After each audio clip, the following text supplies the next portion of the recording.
দেশের বাইরে আমার কোনো ঠিকানা নেই, এটাই হলো আমার ঠিকানা। এই দেশের মাটি মানুষই আমার সবকিছু।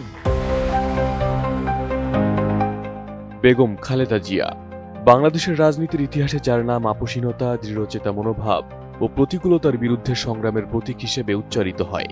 প্রায় 4 দশকেরও বেশি সময় ধরে তিনি দেশের রাজনীতিতে যে ভূমিকা রেখেছেন তা তাকে শুধু একটি দলের নেত্রী নয়, বরং বৃহত্তর জনগোষ্ঠীর আস্থার প্রতীক হিসেবে প্রতিষ্ঠিত করেছে। 1981 সালে শহীদ প্রেসিডেন্ট জিয়াউর রহমানের শাহাদাতের পর যখন দেশ গভীর সংকটে নিমজ্জিত, তখনই রাজনীতিতে আবির্ভূত হন বেগম খালেদা জিয়া। অরাজনৈতিক জীবনের গৃহবধূ থেকে উঠে এসে স্বৈরশাসনের বিরুদ্ধে গণতান্ত্রিক লড়াইয়ের অগ্রজ হয়ে ওঠেন তিনি। এই উত্তরণ শুধু বিরলই নয়, বাংলাদেশী নারীর রাজনৈতিক ক্ষমতায়নের একটি ঐতিহাসিক উদাহরণ।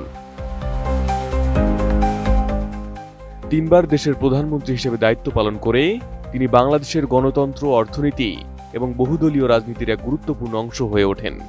আওয়ামী রাজনৈতিক ধারার বাইরে থাকা অধিকাংশ দলের কাছে তিনি হয়ে ওঠেন গ্রহণযোগ্য নেতা। অধিকাংশ দল তাকেই এখন দেশের রাজনীতির অভিভাবক মনে করেন। এদেশের ইসলামী আন্দোলন, মাদ্রাসা শিক্ষিত আলেম উলামা ও ধর্মপ্রাণ জনগোষ্ঠীর সঙ্গে তার দীর্ঘদিনের ইতিবাচক সম্পর্ক রাজনৈতিক বাস্তবতায় বিশেষ গুরুত্ব বহন করে। যখন বিভিন্ন শক্তি ইসলামী গোষ্ঠীকে মৌলবাদ, রাজাকার বা স্বাধীনতা বিরোধী ট্যাগ দিয়ে জনগণের দূরত্ব তৈরি করতে চেয়েছে, তখন বেগম জিয়া বরাবরই এসব বদ্ধমূল ধারণাকে প্রত্যাখ্যান করেছেন। তিনি উপলব্ধি করেছিলেন বাংলাদেশের ধর্মপ্রাণ মানুষই এদেশের মেরুদণ্ড। তাদের অপমান করা মানে দেশের অন্তরাত্মাকে আঘাত করা। নতুন বাংলাদেশ গড়তে এলো জুলফিকার স্টিল। জুলফিকার স্টিল, ইস্পাত দৃঢ় অঙ্গীকার। 2013 সালে গণজাগরণ মঞ্চ তৈরির বিরুদ্ধে খালেদা জিয়ার অবস্থান ছিল অত্যন্ত স্পষ্ট। তিনি শাহবাগকে প্রত্যাখ্যান করেন এবং শাপলা চত্বরে ইসলামপ্রাণ মানুষের শান্তিপূর্ণ আন্দোলনের প্রতি সমর্থন জানান।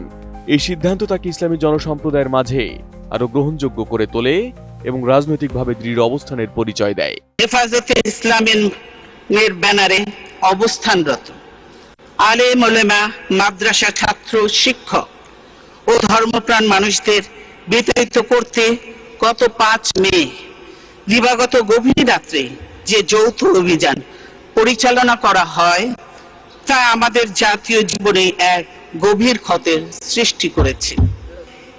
আলো নিভিয়ে রাতের অন্ধকারে তাদের উপর বর্বরোচিত গণহত্যা চালানো হয়েছে।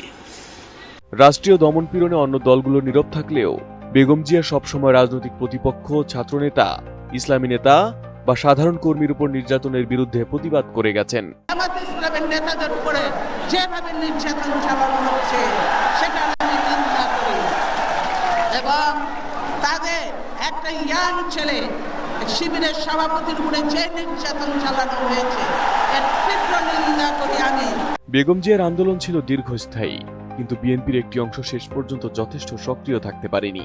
অনেকেই দলত্যাগ বা নিষ্ক্রিয়তায় ঝুঁকেছিল, যা তাকে হতাশ করেছিল। খালেদা জিয়ার ভয় নাই, রাজপথ ছাড়ি নাই, এই জনপ্রিয় স্লোগান নিয়েও তিনি এক পর্যায়ে বিরক্তি প্রকাশ করেছিলেন দলের সেই অংশের প্রতি যারা বাস্তবে আন্দোলনে অনুপস্থিত ছিলেন। ওই যে বলেছি যে খালেদা জিয়া ভয় নাই, রাজপথ ছাড়ি নাই, এই কথায় আমি বিশ্বাসী নই, এই কথা আমি মানি না। রাজপথে আমি কেন অনেককেই বলবো, আমার নেতাদেরও বলবো যে রাজপথে তখন থাকার কথা থাকে নাই, রাজপথ ছাড়ি নাই বলে ভুল হবে। বছরের পর বছর চিকিৎসাহীন অবস্থায় কারাবাস, গৃহবন্দী জীবন, শারীরিক জটিলতা সবকিছু সত্ত্বেও তিনি আপোষ করেননি। শেখ হাসিনা তাকে বাড়ি ছাড়া করেছিলেন, চিকিৎসা না দিয়ে মৃত্যুর মুখে ঠেলে দেওয়ার মতো আচরণ করেছিলেন। এক সন্তানকে হারিয়েছেন, দীর্ঘদিন আরেক সন্তান থেকে দূরে থেকেছেন। দেশের মানুষ দেখেছে তার কান্না, দেখেছে অন্যায়ের নির্মমতা। প্রায় 80 বছর বয়সী বেগম জিয়ার শারীরিক অবস্থা এখন সংকটাপন্ন। হৃদরোগ, ডায়াবেটিস, লিভার সিরোসিস, কিডনি জটিলতা সহ একাধিক রোগ তাকে দুর্বল করেছে। আর আজ যখন তিনি জীবন মরণ লড়াই করছেন, তখন দেশের আকাশ ভাসছে প্রার্থনায় যেন তিনি সুস্থ হয়ে ওঠেন, আবারও দেশের রাজনৈতিক স্থিতিশীলতা ও গণতন্ত্রের যাত্রায় অবদান রাখতে পারেন। বেগম খালেদা জিয়ার রাজনৈতিক যাত্রা কেবল একটি দলের ইতিহাস নয়, বাংলাদেশের গণতন্ত্র, ধর্মীয় মূল্যবোধ, রাষ্ট্রীয় স্বাধীনতা ও জনগণের আকাঙ্ক্ষার সঙ্গে ওতপ্রোতভাবে জড়িত।